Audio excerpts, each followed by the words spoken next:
Эгер сиз чыркыраган чындыкты, жүрөккө жакын эмоцияны уккуңуз келсе, биздин модераторго жазылыңыз. Ажо калпайтып жатабы же ажы калпайтып жатабы? Кимиси калпайтып жатат. Мындай суроо коомчулукту бүдөмчүлүккө салып жатат.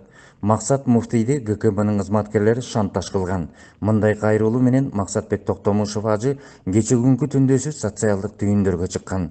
Ажынын айтысында февраль айынын башынан ГКБнын тергөөчүлөрү ийри суммадагы акча талап кылуу менен $100 000 өлчөмүндөгү акча каражатын берүүгө өтүшкөн. Ошондой суммадагы акча берип жаткан видео жарыкка чыгып кетти. Муну Максатбек ажы шантаж кылуу, монтаж менен көрсөтүлдү деп массалык маалымат каражат өкүлдөрүнө көрсөтмө кайрылуу менен улам чыгып жатат.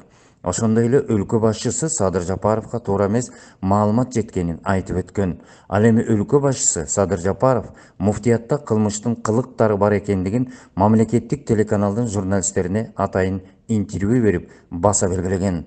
Ажо калпайтып жатабы, ажы калпайттыбы? Аны убакыт көрсөтөт. Максатбек ажынын айтысында анын башкы бухгалтери Жеңишбек ажы чын эле ийри суммадагы акчаны банк жүгүртмөсүнө койгону анык болгон. Жалал-Абад курортундагы сууну ичип 2 жумада айыкса болот. Бул суу өзгөчө ашказанга дары экени айтылат. Аны ичери менен дароо кекиртип, өзүнүн дарылыгын көрсөтөт.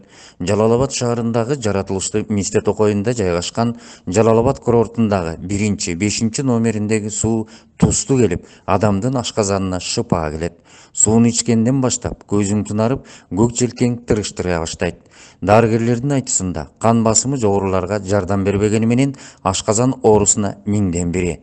2 жума аралыгында жыйынтык берет. Эртең менен ач карын, кечинде жатаарда чоң ыстыккан 2 жолу ичип туруш керек. Калган убакта басып туруп ичинеден ичсе болот. Бирок көз тунарткан баш ооруну пайда кылышы мүмкүн. Ошондуктан атайын норма менен ичүүгө туура келет. Суу ичери менен ашказанды тазалаганга өтүп, ич өтүп, башында ичти козгойт. Суу бул ден соолуктун коюлантуусун суюлтуп туруучу зат. Аталган курорттогу Жалал-Абад суусу териге да шыпа келип, адамды жашартат. Абактагы түкүрүк өкмөт башы ачкачылык жарыялады. Бийликке келери менен өлкө башы Сооронбай Жээнбеков, өкмөт башы Мухаммедкалый Абылгазиев бир адамдын түкүрүгүнөн 5000 сом акча табабыз деп шымаланып киргени ар бир жарандын эсинде болсо керек. Анда жаш жигиттин ак үйгө түкүрүп кеткени шардана болду эле. Ошондон кийин Абылгазиев өкмөтү түкүрүк өкмөт аталды. Эми ошол түкүрүк өкмөт башчысы ачкачылык жарыялаганы коомчулукка айтылып, жарыя боло баштады. Кимди коркутуп жатат? Бул белгисиз. Мүмкүн мурунку шефине белги берип жатабы? Айтор акыркы учурда суроо талаптар көп боло баштады. Ачкачылык чын болсо, аны аягы кандай аяктайт? Бул дагы суроо. Мурунку шефи Соке кол баласы Абылгазиевке кайрылышабы? Ассаламу алейкум, урматтуу кыргыз элим. Мына ушул мамлекет башчыларыбыз чыгарган закондор кыргыз мамлекетин оңдой турган болсо, мен дагы өзүм салымымды кошуп кетким келип атат. Ушул мамлекетти урдап жеген, ичкен жана карызга батырган биздин байкелерибиздин жана ушу мамлекет башчыларында иштеп кеткен ушу жегичтердин жана колунан эчтеке келбей сүйлөгөндөрдүн урматына мына карап тургула.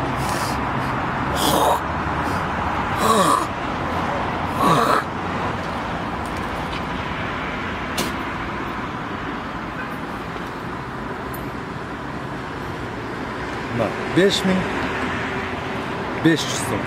Штрафыңарды келип алып кеткилеми. Ушул ичип жегичтер жана сүйлөп колунан эчтеке келбеген адамдардын бетине давно түкүргүн келип жүргөн. Мына силерге ошол возможность келди мага.